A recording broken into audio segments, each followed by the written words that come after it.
नमस्कार दोस्तों, daily current affair में आप सभी का स्वागत है। आज का सेशन बहुत ही इंपॉर्टेंट होने वाला है, तो चलिए शुरू करते हैं आज की करंट अफेयर यानी कि 23 मार्च की करंट अफेयर को। तो आज का क्वेश्चन है, हाल ही में प्रतिष्ठित सरस्वती सम्मान 2023 के लिए किसे नामित किया गया है? तो इसका आंसर हो जाएगा प्रभा वर्मा। नाम से ही तो ये फीमेल लग रहे हैं, लेकिन हैं ये मेल।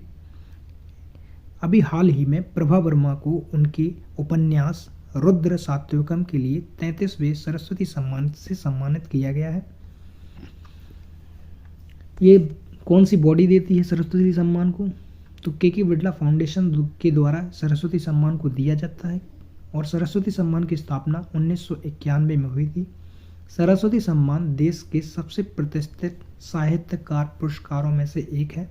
यह हर साल किसी भारतीय भाषा में लिखी गई और पिछले 10 वर्षों के भीतर प्रकाशित उत्कृष्ट साहित्यिक कृति को दिया जाता है।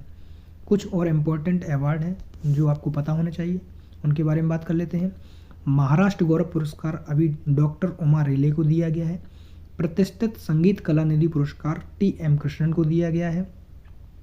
डायना स्मृति पुरस्कार उदय भाटिया और मानसी गुप्ता को दिया गया है। पी.वी. नरसिम्हा राव पुरस्कार रतन टाटा को दिया गया है। चमेली देवी जैन पुरस्कार ग्रीष्मा कुठार और रितिका चोपड़ा को दिया गया है। प्रित्जकर आर्किटेक्चर पुरस्कार रेकेन यामामोटो को दिया गया है। इरोसमस पुरस्कार अमिताभ घोष को दिया गया है। महाराष्ट्र भूषण 2024 डॉक्टर प्रदीप महाजन को दिया गया है और मानद नाइटहुड सुनील मित्तल को, जो कि ब्रिटेन के राजा चार्ल्स द्वितीय के द्वारा उपाधि दी जाती है, उन्हें दिया गया है। और रोमन रेलैंड पुरस्कार अभी पंकज कुमार चटर्जी को मिला है। तो अगले क्वेश्चन की बात करते हैं। तो क्वेश्चन है, पेरिस ओलंपिक 2024 में भारत के ध्वजवाहक के रूप में किसे चुना गया है?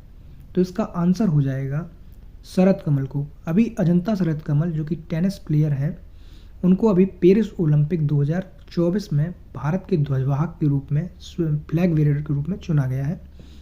भारतीय ओलंपिक संघ ने हाल ही में मैखेर रत्न पुरस्कार विजेता और 2 बार की कॉमनवेल्थ गेम्स चैंपियनशिप टेनिस खिलाड़ी शरद कमल को आगामी पेरिस ओलंपिक 2024 में भारत की ध्वजवाहक होने की घोषणा की है। तो अगले क्वेश्चन की बात करते हैं। तो क्वेश्चन है, किसे हाल ही में पश्चिम बंगाल के नए पुलिस महानिदेशक के रूप में नियुक्त किया गया है?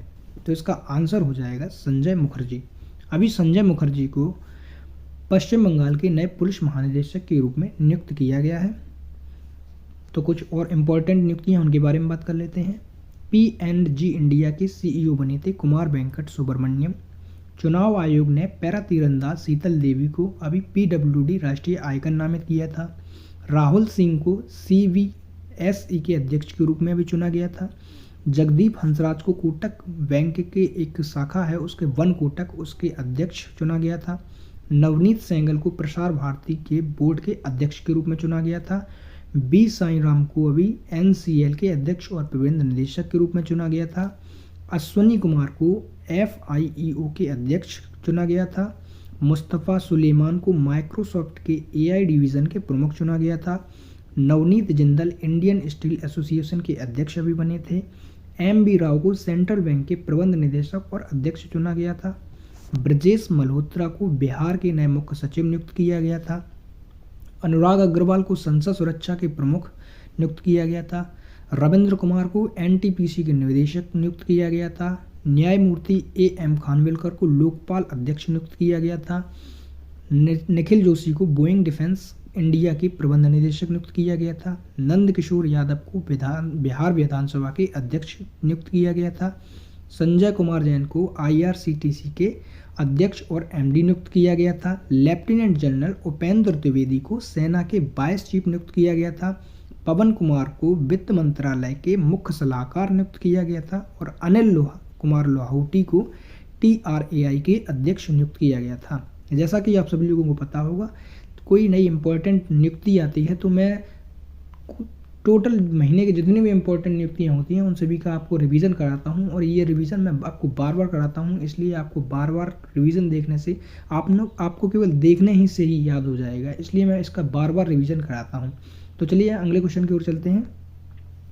तो क्वेश्चन है, इसरो ने रीयूजेबल लॉन्चिंग व्हीकल के लैंडिंग मिशन की सफल टेस्टिंग की है, इसे क्या नाम दिया गया है?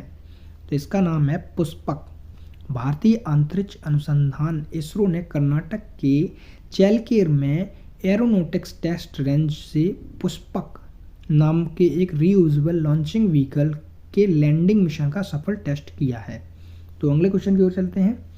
चेन्नई सुपर किंग ने हाल ही में किसे अपना नया कप्तान नियुक्त किया है?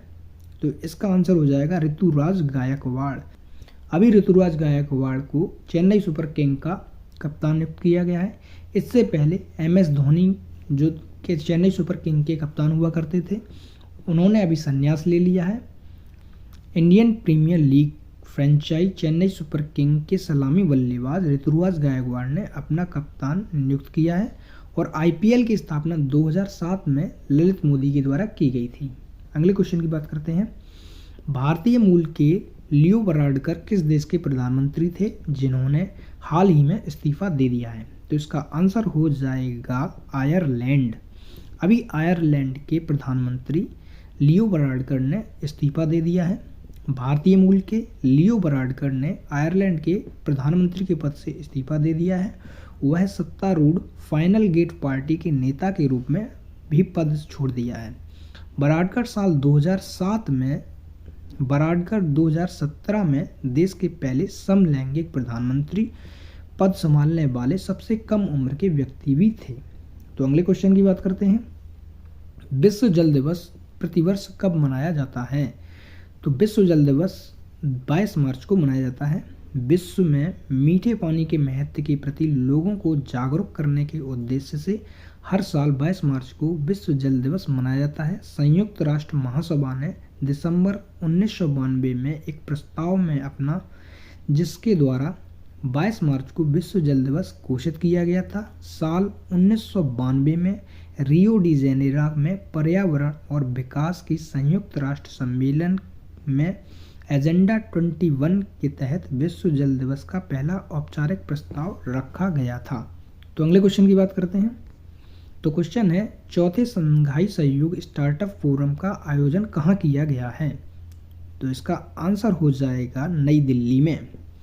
संघाई सहयोग संगठन स्टार्टअप फोरम का चौथा संस्करण 19 मार्च 2024 को नई दिल्ली में आयोजित किया गया और इस बैठक में SCO के सभी सदस्य देशों ने प्रतिनिधि में भाग लिया। संघाई सहयोग संगठन साल 2001 में स्थापित हुआ था और यह एशियाई राजनीतिक, आर्थिक, अंतर्राष्ट्रीय सुरक्षा और रक्षा संगठन है।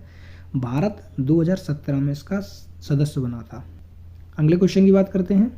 तो क्वेश्चन है, भारत ने हैती से अपने नागरिकों को निकालने के लिए किस ऑपरेशन की शुरुआत की है?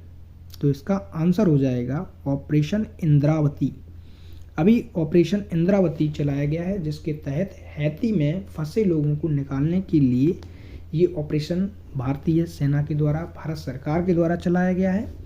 अभी पिछले कुछ दिनों में ऑपरेशन गंगा चलाया गया था जो कि रूस और यूक्रेन में फंसे लोगों को निकालने के लिए। ऑपरेशन पोलो चलाया गया था, हैदराबाद के लिए चलाया गया था। तो आज के लिए बस इतना ही। Thank you.